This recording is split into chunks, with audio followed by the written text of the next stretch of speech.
Get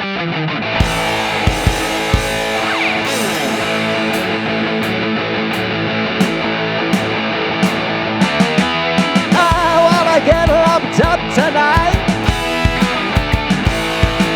Listen to Rob Rossi and Rockman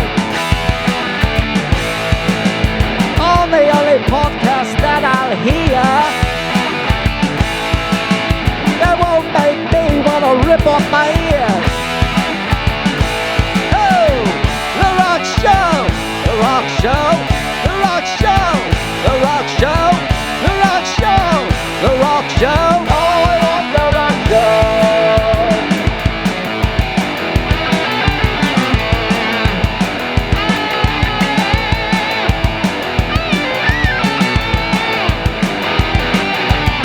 The Rock Show, the Rock Show, the Rock Show, the Rock Show, the Rock Show, the Rock Show.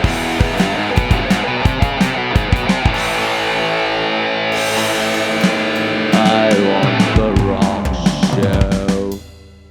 Let's get lumped up. Hello, everybody, and welcome to the show that will make you have more than a feeling. And today we're talking about the amazing band Boston, and this is episode 185. But Rock and Mike got a special shout out for somebody today. And Mike, who you talking about? Okay, well, we're going to talk about Boston today, like you said, but I want to give a special shout out to a gentleman on Facebook who has a fantastic little business. His name is Luke, okay? And the business is called Luke Buys Vintage T-Shirts. If you're on Facebook, just search for that. Luke Buys Vintage T-Shirts. And we'll link something up to the podcast when we're done with this. But what he is a guy based out of Jersey that buys old vintage T-shirts. And if you're a rock fan like everybody here is, okay, we probably got way too many T-shirts lying around, you know, old tour shirts and old shirts that you've had for years. Maybe they don't fit anymore. You don't want to get rid of them. You're attached to them, or maybe you'd like to sell them and get a decent price. And that's what Luke does. I recently dealt with him. He basically requires you to ship the T-shirts to him, and he will reimburse you through PayPal. I believe he can use Zelle as well. I think that's another feature. What you could do is go to Luke Buys Vintage T-Shirts, private message him, send him pictures of what you have. Okay, in my case, I sent about 24 or so, and he ended up taking about 7 or 8 of them, which is fine. There's maybe some that he can't use, but it's nice to get a little something for them. And, he's going to sell them, and, someone else will be happy with the T-shirts. So if you have just so many of these lying around, go to Luke Buys Vintage T-Shirts on Facebook. That's it. So today we're going to be talking about the band Boston. Now, I think a lot of people here would go, Mike, you really like Boston? I'm going to say this. Probably for, my early years as a kid, in the 70s, it was just one of these bands you couldn't get away from. They were so big, so huge. Their songs were on the radio constantly. Then when classic rock kind of became a format, probably in the early 80s, they were definitely tacked on to that. And they were one of these bands that kind of had a little bit of a mystery around them because they were so long between albums. It was like a big thing when an album came out from them, and you kind of had to pay attention. Also, the genius behind Boston is a musician named Tom Scholz. And, if you don't know a lot about Boston, really, he is the band, okay? His recording studio, he built it himself. The guy's an MIT graduate, okay? So you can imagine what kind of brains went into this, Hey, Mike, you know what's crazy? And they're still together to today. Yeah, they've been through different lineups. Their original lead singer, Brad Delp, sadly passed away a while back. But they've had some different lineups in the 21st century, okay, since the change of the century. And but they still sell records, and they still play. They still perform. They haven't since COVID, but it's not surprising because they are very few and far between albums and tours. Though over the last maybe 15, 20 years, they've become more of a touring band than they ever were, which is kind of cool, you know. Yeah. So, are you a fan, Rob, or what?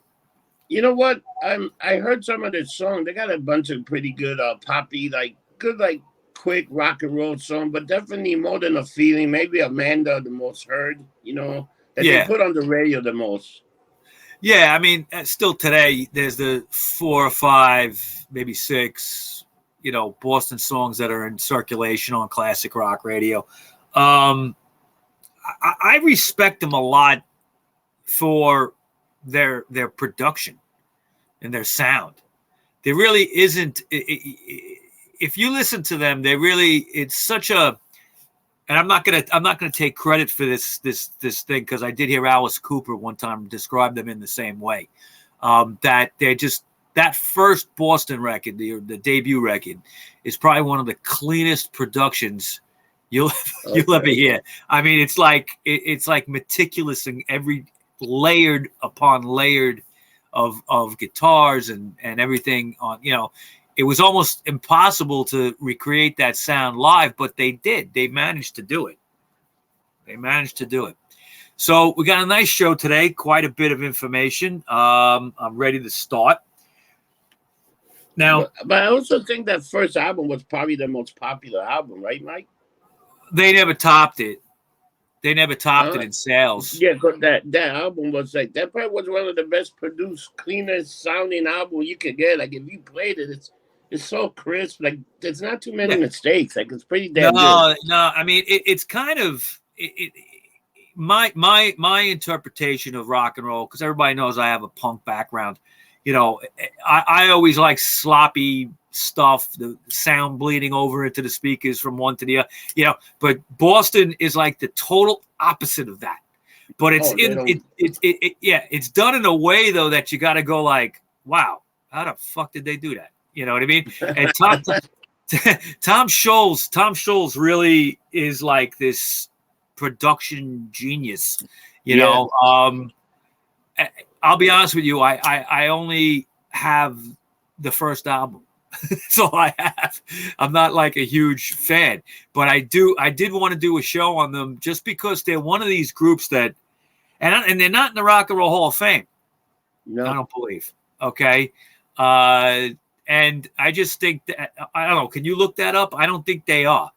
I just think that they need to be mentioned in the scheme of things. They're one of the most popular bands of all time, you know? They definitely are one of the most popular bands. Yeah. All right, so I got a lot of history here to talk about. Are we ready? Yeah, hold on. I'm still looking up the Rock and Roll Hall of Fame. Yeah, look that up before I start. You know, this is the end of August. This show will be up, right? Yeah, pretty much. All right. No, I don't. No, they're not. I don't see any. I don't think they were put in yet. I'm actually looking at the website too. Like, they got the band Boston.com. If you want to find out about them, they got their own website. Mm-hmm.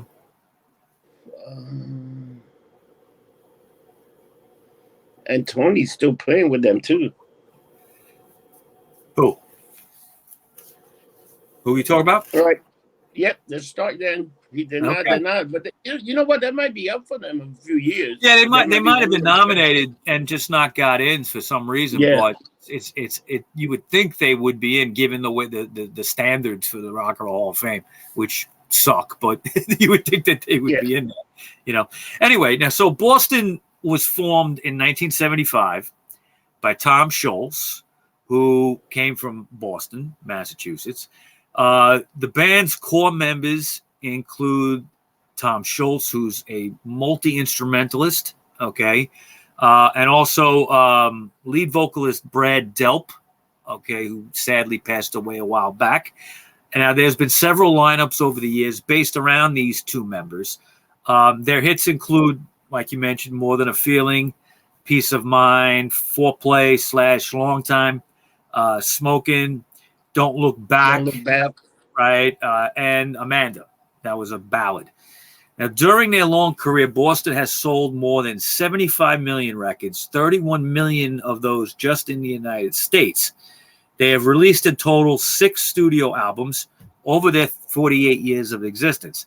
Original vocalist Brad Delp died in 2007, and since then, several singers have joined the band. Since 2013, Tommy DiCarlo has been their lead vocalist. Now, I'll explain more about him later because it's very interesting how he joined the band.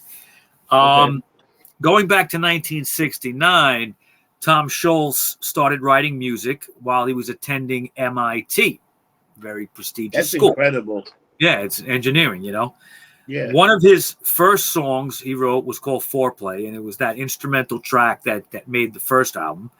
While attending MIT, he joined a band called Freehold, where he met guitarist Barry Goudreau and drummer Jim Mazdia. Both of them would become members of Boston later on. Vocalist Brad Delp was added to Freehold in 1970, and Scholz got a master's degree from MIT and took a job with Polaroid. Now, using his salary for Polaroid, he ended up building a home studio, state-of-the-art home studio in his basement. And basically, he was able to finance demo recordings that he wanted to. Okay. He also recorded sometimes in other studios as well, demos. Now, the lineup of Delp on vocals, Goudreau on guitar, Scholz on bass, keyboards, and also on guitar, with Jim Mazdia on drums. They sent several demos out to various record labels. Every one of them was rejected. Wow. Okay. In 1973, Scholz briefly formed a band called Mother's Milk with Delp, Goudreau, and Mazdia, but that band would fold a year later in 1974. And you had this lineup of Delp, Scholz, and Mazdia still working together, not really as a tight band, but working together on demos. And eventually these demos would gain a little bit of interest. The songs, More Than a Feeling. Let me ask you a question. Sure. Don't you think like that 48-year history, they only took out 6 albums? I find that that's fucking crazy. Yeah, I mean that's what I was saying before. I think that added like this little bit of mystery to the band, and also they really. It shows the perfectionism of Scholz. Yeah. Really, that's the reason that they only have 6 studio albums. They got some greatest hits, stuff like that, but they only have 6 actual albums of original music. And the greatest hits album are probably just to make the quota. Hey, you got to put something new. Yeah. Well, what they did too and I'll talk about it later, when they got to their first greatest hits record, they did add some new songs on there as well, which is always a nice thing when bands do that, Yeah. Yeah. I mean, I might go so far to say he's a difficult maybe guy to work with on some levels, because he has this like perfectionism about him, that everything's got to be done in his way and his time. And, it's just how he is, But Mike, maybe it's right. Just what? 6 albums, and you sell 75 million albums on 6 albums. He's doing something right. Yeah, no, he's doing something right, definitely. Now, the songs that would eventually make the first record, like More Than a Feeling, Peace of Mind, Rock and Roll Band, Something About You. Originally, that was entitled Life Isn't Easy. Something About You was called Life Isn't Easy. And then there was Hitch a Ride, which was actually called San Francisco Day. It had different words. Basically, these were all demos that were thrown out there, okay? And Scholz plays all the instruments except drums on these demos, which Jim Mazdia actually played. The MIT graduate Scholz had designed his own pedals also for the guitars, so they would have this distinctive sound. So he was like designing his own equipment as well as recording. Everything was done by him.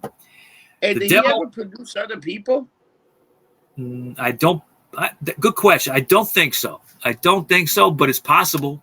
It's possible. Because what with the equipment, like he sounds like he could have been like a producer genius with other bands. Yeah, I mean, that's a good question. I didn't come across that in my research. It's possible he may have worked with some other younger bands at some point. That's a good question. We could look that up at some point. All right. Now, the demo attracted the attention of promoters Paul Ahern and Charles McKenzie. Even though at this time a record deal was imminent, drummer Jim Mazdia announced that he was going to leave the band. Okay, he really didn't want to play drums anymore. Very strange occurrence there. Now, Ahern and McKenzie would broker a deal with Epic Records for them. And before the deal was finalized, the band was required to do a live audition with the label's executives. So the duo of Ahern and McKenzie recruited Goudreau on guitar. Okay, they brought Goudreau back. Okay, and bassist Fran Sheehan and drummer Sib Haitian to create a unit that could duplicate this like multi-layered sound that they had in the demo recordings. Not easy to do. Okay, and I think that part of the reason the label wanted this was because they wanted to see if they could do it. Okay, so according to Tom Scholz, Jim Mazdia insisted on doing a drum solo at the audition, even though he said he really didn't want to play anymore in the band. He felt that they needed some kind of drum solo in here to kind of fancy things up a little bit. And he said he would do it to kind of make it a little flashier. So the showcase turned out to be a success, but Epic insisted Mazdia be fired. Okay. Now they also insisted that the demo itself be recorded again, re-recorded at a professional studio, not Scholz's studio. Okay.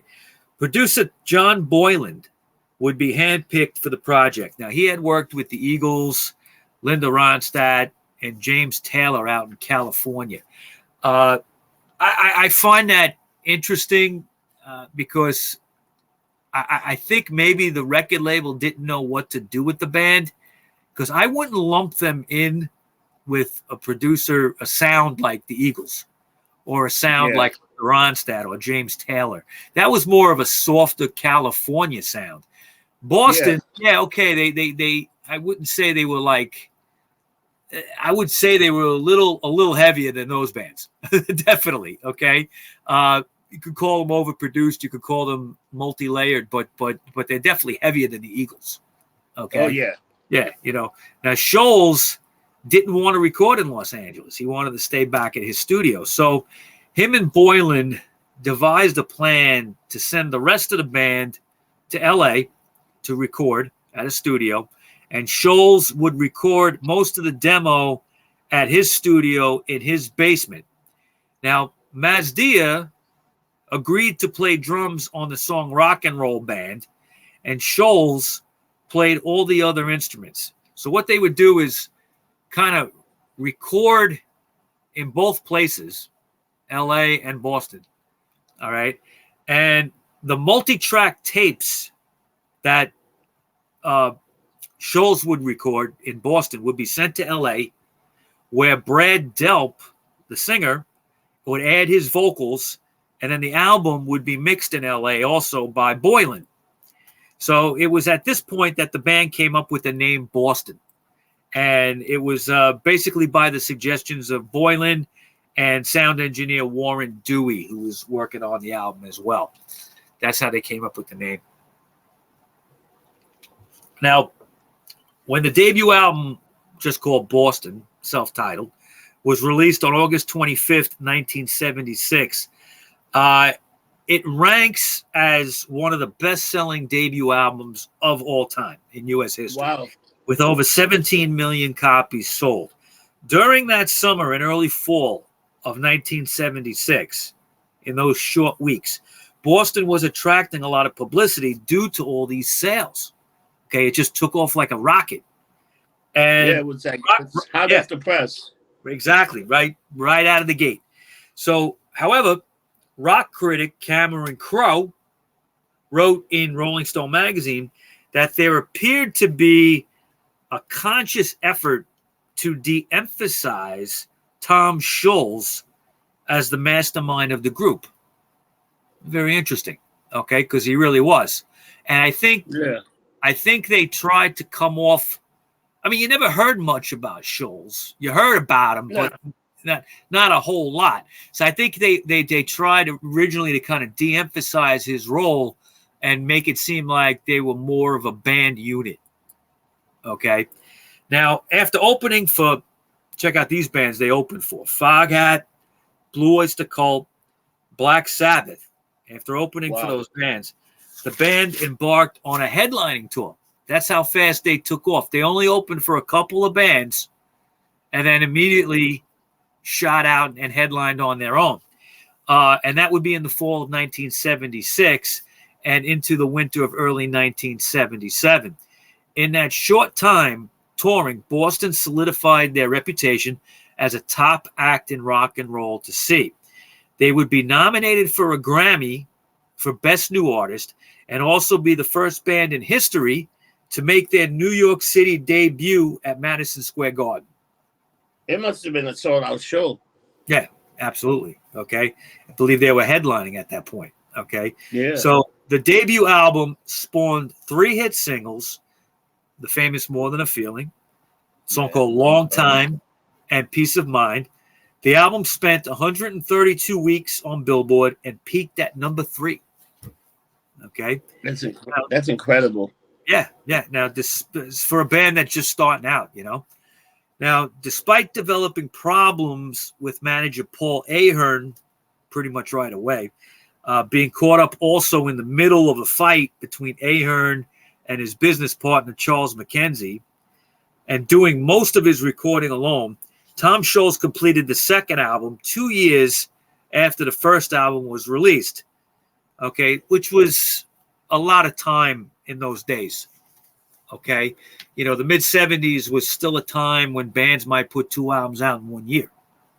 Okay? Yeah, we saw that a lot while doing this show. A lot of bands, once a year, they'll put an album in. Once a year. I mean, you even look at the Rolling Stones, which were, at that time, the biggest band in the world, and they were putting an album out a year, basically. Maybe they can get away with every other because they were the Stones. But a band like Boston didn't do that. So the second album was recorded. It was called Don't Look Back, and it was released by Epic Records in August of 1978. Like I said, at the time, 2 years was a wide gap between albums for most bands. Now, Scholz, however, considers Don't Look Back to be a rush job. Okay, he wanted more time on it. And he was never satisfied with this record to this day, okay? In particular, the second side of the album, side 2, he felt was not good, okay? So overall, Don't Look Back actually sold over 7 million copies, which was about half as good as the first one. It's still pretty good. That's not bad. No, anybody would take that, okay? Especially, you know, you have that sophomore jinx kind of thing, okay? You know, the album had to be written, and it was after a big hit. So, you know, usually second albums don't do as good as the first one. So, but he actually admitted that he didn't think that album was that good anyway. And he still sold 7 million. 7 million. I'll take that any day of the week. Now, another tour proved to be successful. Boston played with acts like, you know, Van Halen, who were just starting out, AC/DC, who were just starting out, Black Sabbath, and also the Doobie Brothers, okay? The title track, Don't Look Back, became a top 5 hit. Despite the success of the second album, Scholz and Ahern's relationship completely deteriorated by that point. He was delayed by technical renovations to his studio, and he couldn't start the third record in time. When he did begin recording, he was determined to record at his own pace and up to his very high standards. He wasn't going to let what happened to the second album, what he felt happened to the third. So in late 79, Scholz began writing new material, but Boston's former co-manager, Paul Ahern, they had split ways, but he argued that according to an agreement with Scholz that he had signed years earlier, Ahern owned a percentage of all songs Scholz wrote moving forward from that point after they signed. Predicting more delays, Scholz told the members of Boston that they should go work on any side projects they might want to do.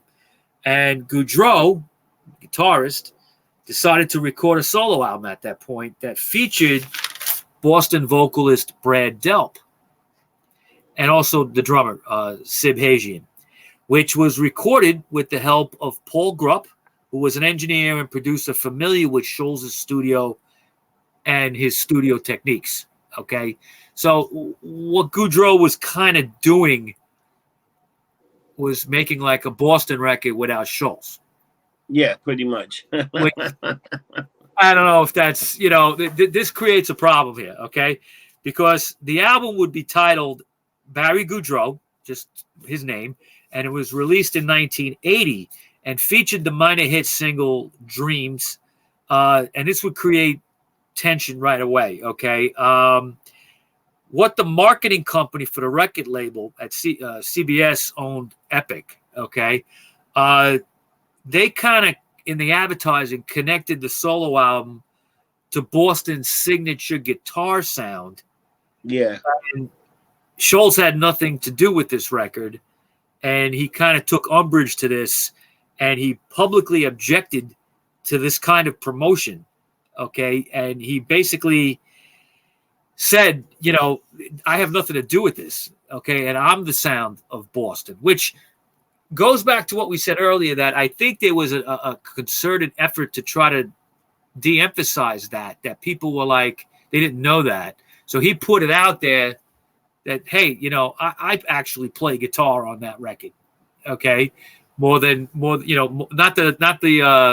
Barry Goudreau, but many things that were on the album of, say, the first album and Don't Look Back, it was his guitar, okay? Yes, Goudreau would do it live, but in the studio, it was a lot of Scholz. Scholz. Yeah. So, but despite the objecting and the tensions that arose, the Goudreau record actually kind of tanked. Okay, it had a minor hit with that one song, Dreams, but it didn't matter about promoting the album because Epic dropped the promotion of it anyway due to low record sales. So Goudreau, through all this, would leave the band in 1981 and form a band called Orion the Hunter. Now, Delp actually contributed vocals and co-wrote songs for that band, but would soon return into the Boston camp to record vocals for the third album when Scholz was ready. Now, when Scholz and Delp were recording new material, CBS filed a $60 million lawsuit against Scholz for failing to produce a new album on time. They claimed it was a breach of contract. He was supposed to have an album done, okay? And him being, the way he was, okay, he worked slowly, okay, they sued him. So during this same period, Scholz founded... And like a big lawsuit, Mike, like back then, $60 million sounds like a lot, dude. Yeah, and what happens is, when you get bogged down in a suit like that, you can't release anything. You can't put nothing out. Everything's frozen, until it's like all worked out. Now, during this same period, Scholz founded a high-tech company called Scholz Research and Development, SR&D, which made amplifiers and other musical electronic equipment. Now, you might have heard of the most famous thing that he invented. Okay, it was called the Rockman amplifier, and it was popular in the 80s, came out in 82. That was Scholz. Okay, that, so even though he wasn't making money selling, with a new record, I'm sure the old records were still selling. Okay, but the new album, he couldn't put it out. He decided to get into the actual equipment business, and I think it's a brilliant business move. So he had this great mind for coming up with sounds. Like, he invented pedals, like I said, for guitars, and now he's inventing an amp. I mean, that's pretty amazing. Genius. Yeah, Genius. It is. So the legal trouble would continue to delay the completion of the new album, which took actually 6 years to record and produce. Joining Scholz in the album's development was Jim Mazdia again on drums. Now, in 1985, guitarist Gary Peel left Sammy Hagar's touring band to work with Scholz as both a musician and an SR&D executive. As the CBS versus Scholz case played out in court, Scholz's royalties were being withheld, forcing him to settle kind of on unfavorable terms. Okay, it's an old scumbag trick that record companies do. They just don't pay you while they're suing you. Okay, so the first round of the lawsuit was eventually decided in Scholz's favor, actually, and Boston would move over to the MCA label. So the first thing that they did is got out of their contract. Yeah, and they won that. Yeah, I mean, brilliant business move. Despite the fact that there was some unfavorable terms, I think he still got out of the contract and moved over to MCA.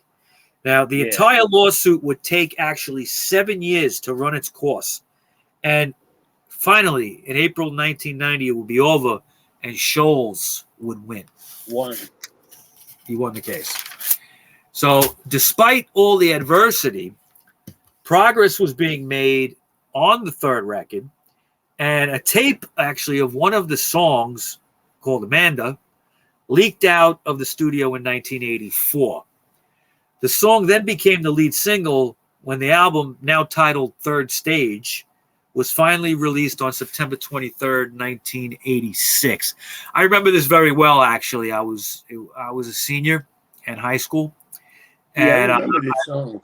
I remember the song coming out, and people were like, wow, Boston's back, it was a big deal. And they got on MTV, because you got to remember the first two albums were before MTV. So they had videos and stuff like that. Now, the album topped the Billboard 200, while the single Amanda also went to number one on Billboard. The following single called We're Ready, and also Can't You Say, reached number 9 and number 20, respectively, on Billboard. Cool the Engines, another song, also got pretty significant airplay on rock radio. The album in total sold 4 million copies. Not bad for a band that kind of disappeared for a while. Okay? Yeah, how long did it take from 80s? So it took them 8 years to make another album. Yeah, and look how much the music world changed in those 8 years. Yeah. Okay, you had a time where, you had these monster bands in the 70s. You had the punk and new wave scene kind of fizzled. Okay, and then you had MTV and Duran Duran and, all this stuff in the 80s. And then all of a sudden, 85, 86, it's kind of like, hair metal. And here comes Boston again, and they sell 4 million records. What could Boston, out of all those bands they have, Boston is just pure, like, rock and roll. There's nothing like, they just rock and roll. Yeah. A lot of guitar, a lot of drum, lead vocal. They're just a different kind of breed, Yeah, yeah. And they had their fans, and their fans showed up. So the group would immediately head off on tour to promote Third Stage in 1987 and into 1988. The way they did it was Third Stage would be played in its entirety in its sequence from the first song to the last one. But they did begin the show with the song Rock and Roll Band, and then they would go into the album. Okay. Original drummer Jim Mazdia was brought in to do this one song live. They would have him just start the show with Rock and Roll Band on drums. Now, which is kind of, I find that kind of odd. I mean, I guess it's great. Have him come out and do one song every night. You know what I mean? I guess to keep him paid. It's great for him. It's great for him. He's getting paid. He's only got to do one song, you know? Now, for the tour itself, the group was joined by Doug Huffman and David Sykes, both of whom stayed with the band into the mid-'90s. By the spring of '90, Tom Scholz was back in the studio working on the band's fourth album. Later that year, Brad Delp told Scholz that he wanted to concentrate on some other projects and really might not be available for this recording for some time. So this left Scholz basically as the last remaining original member. Before he left, Delp co-wrote with Scholz and David Sykes the song Walk On, which would eventually become the title track for their fourth album, Walk On. Yeah. Okay. Now, Delp went on to join Barry Goudreau's new band called RTZ. These guys still all keeping in touch despite not playing together anymore. Yeah. And Scholz would find singer Frank Cosmo to replace Delp. Now, Cosmo was the singer to Goudreau's previous band, Orion the Hunter.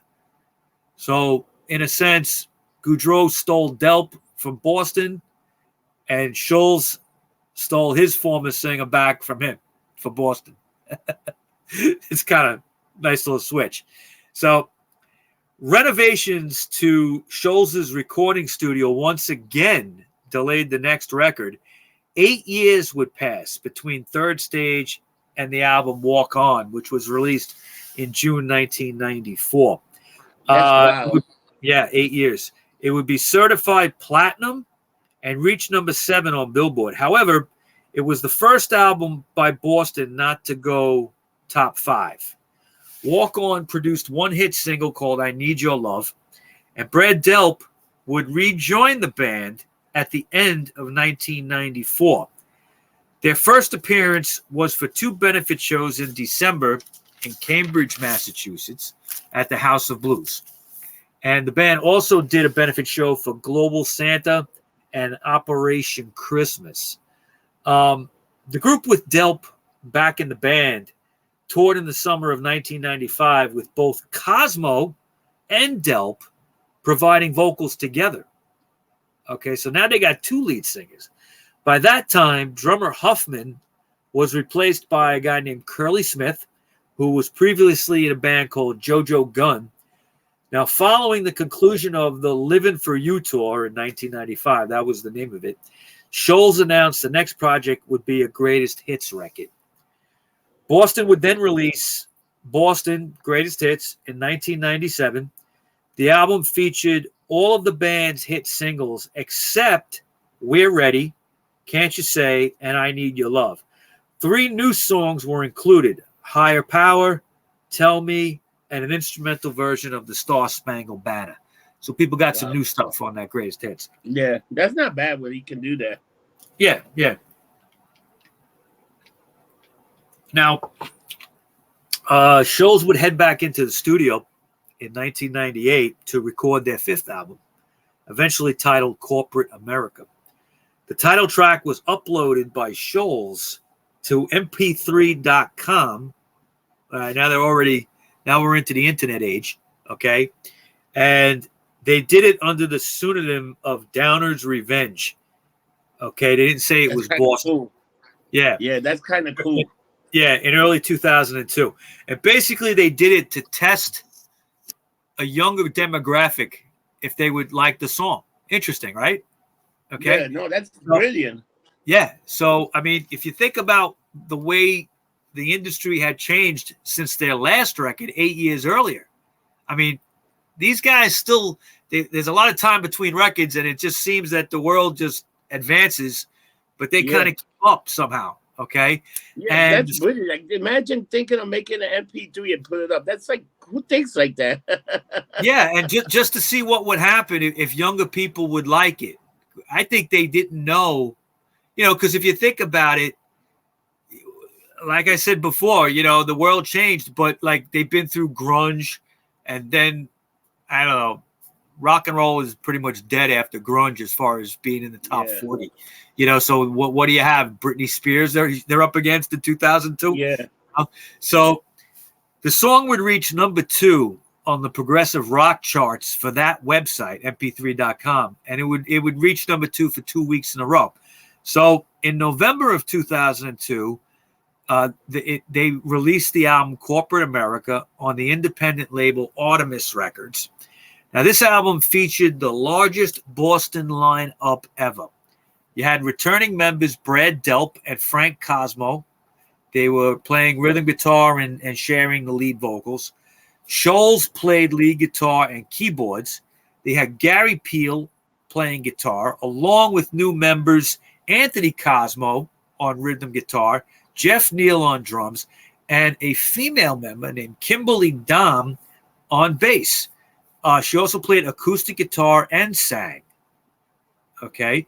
She was the first female member ever to be in the band, and Dom, Delp, and Cosmo all contributed lead vocals for the album.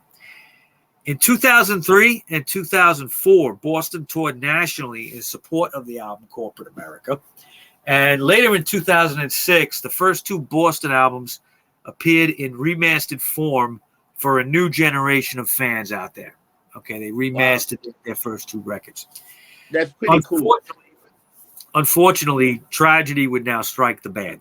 Okay, and in 2007, on March 9th of that year, lead singer Brad Delp would commit suicide.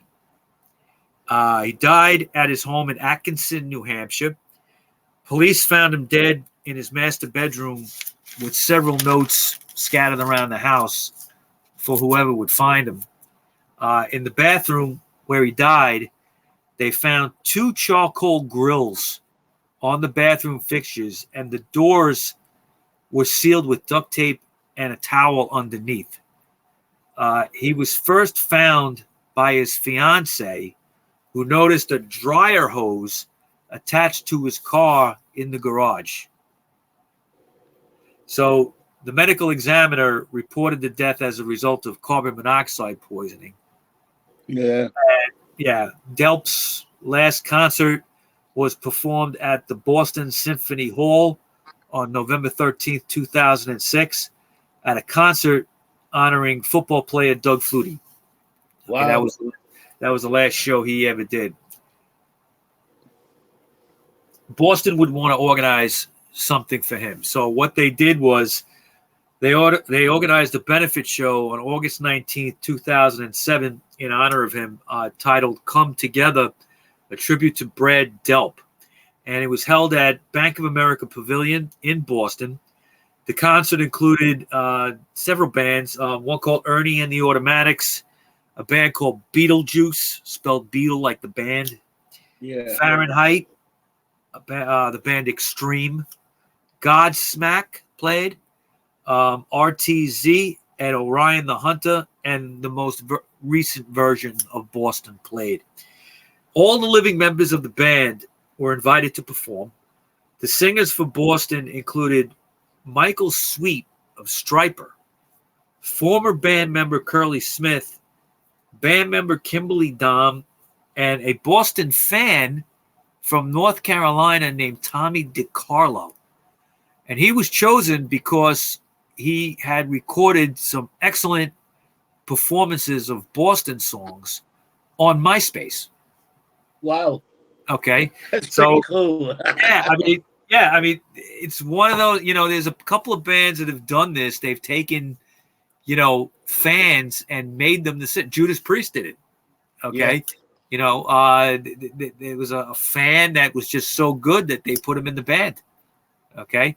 So ongoing conflicts among surviving band members would spill over publicly into the 2008 presidential campaign.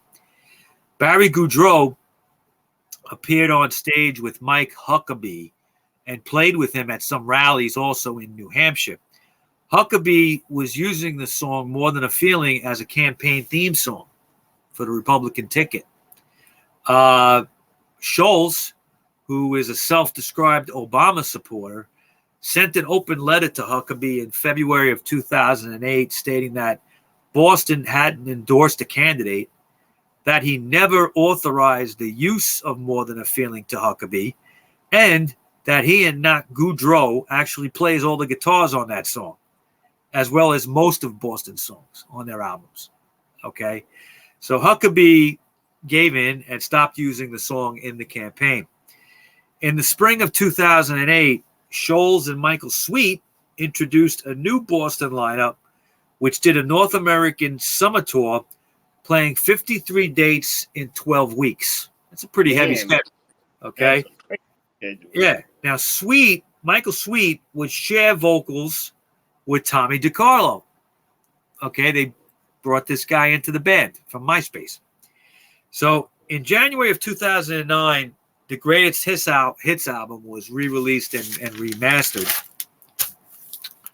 Michael Sweet would then leave the band in August of 2011 to focus again on a back-together Stryper. In 2012, guitarist and vocalist David Victor joined the band, beginning in the studio where he contributed vocals to several tracks on the album In Progress. Scholz and Phil led the band on a 2012 North American tour, beginning on June 28th at the Seminole Hard Rock Live Arena in Hollywood, Florida, and ending on September 8th at the U.S. Cellular Grandstand in Hutchinson, Kansas. Victor and DiCarlo shared vocals, and drummer Curly Smith returned after a decade of being out of the band. Former Stryper member Tracy Ferry was on bass, and neither Dom nor Neil played on this tour. Okay. Boston's sixth album, Life, Love, and Hope, was released on December 3rd, 2013 on Frontiers Records. It included lead vocals from the late Brad Delp, also Tommy DiCarlo, Kimberly Dom, David Victor, and Tom Scholz. Work on this album actually began in 2002 when Delp was still alive. So on December 11th, Boston re-recorded a Christmas song that they previously had called God Rest Ye Merry Gentlemen, and it became God Rest Ye Metal Gentlemen. In 2014, the band embarked on the Heaven on Earth tour, spanning the U.S. and Japan. The lineup included Scholz, Peel, DiCarlo, Victor, and Ferry. Dom returned, this time performing rhythm guitar and vocals, and drumming duties was split between Neil and Smith, with Neil pretty much handling the first leg of the tour and Smith the second. Victor would unexpectedly leave the tour partway through. In his place, Boston got Siobhan Evelyn Magnus, a finalist on the 9th season of American Idol, to handle the month of July shows, doing the song Walk On. Okay, she was brought in to do that. Now, in 2015, Boston toured again with a lineup consisting of Scholz, Peel, DiCarlo, Terry, and new member Beth Cohen, who performed keyboards, rhythm guitar, and vocals. Initially, the lineup included former Spock's Beard drummer and vocalist Nick DiVirgilio,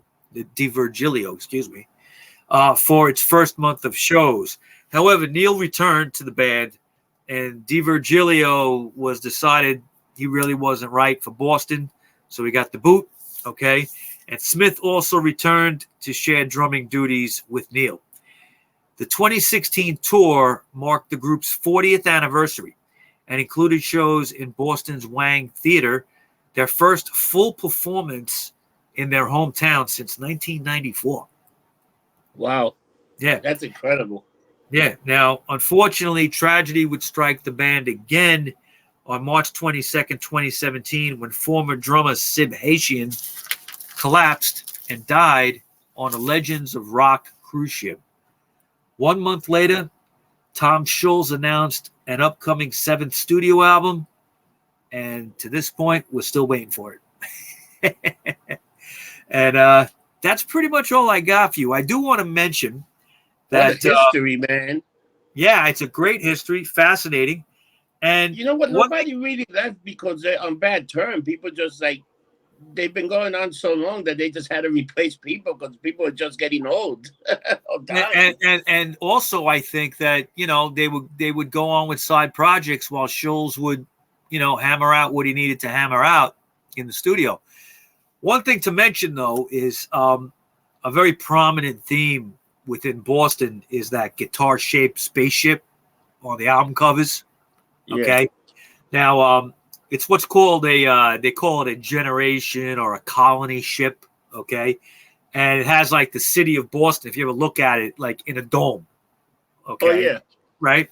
So just so people know, the original spaceship was designed by Paula Scher in 1976 and illustrated by Roger Hyson with the lettering of the name Boston. That logo that you see, okay, was done by Gerard Huerta for Epic Records. That was the original design.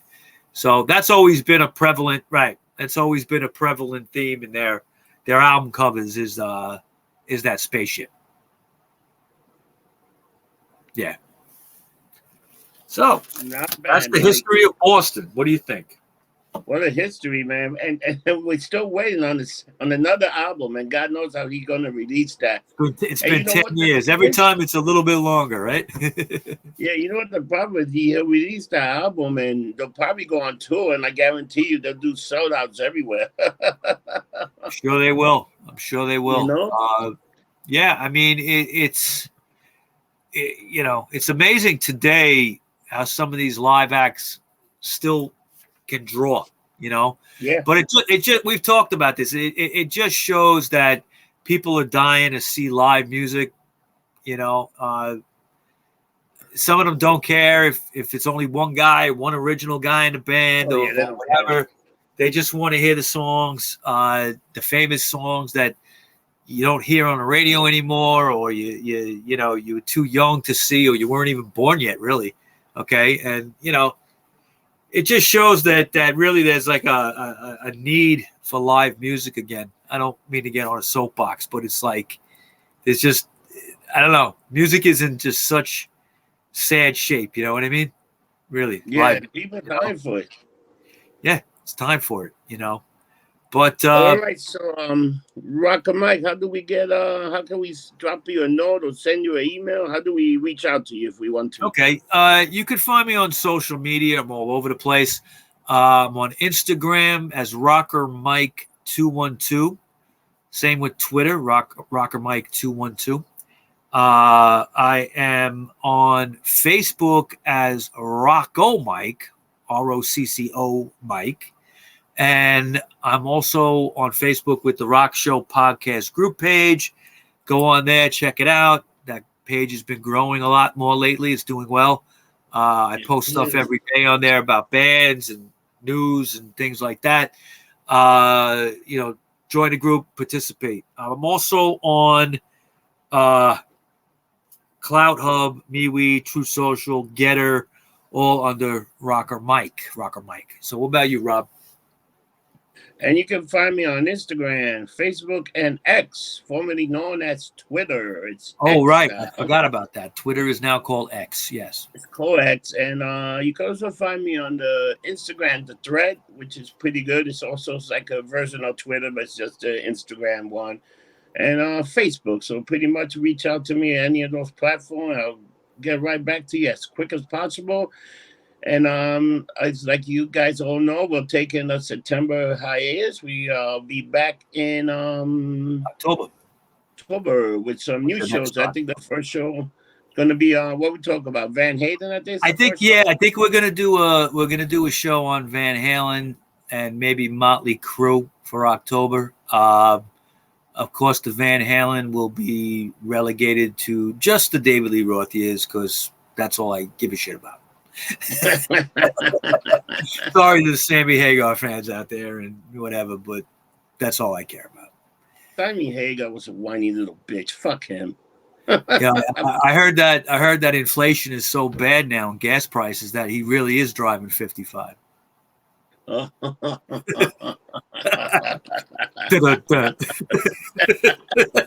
right, people. In that case, remember, don't get drunk. Get lumped up, people. And we'll see you in October. Have a good one and have a wonderful Labor Day. I hope your summer was fantastic. Same here. Take care, people.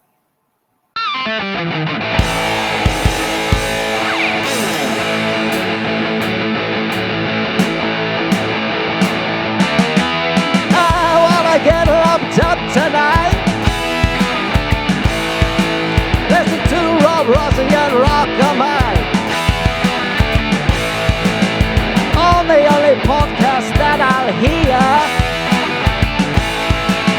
that won't make me wanna rip off my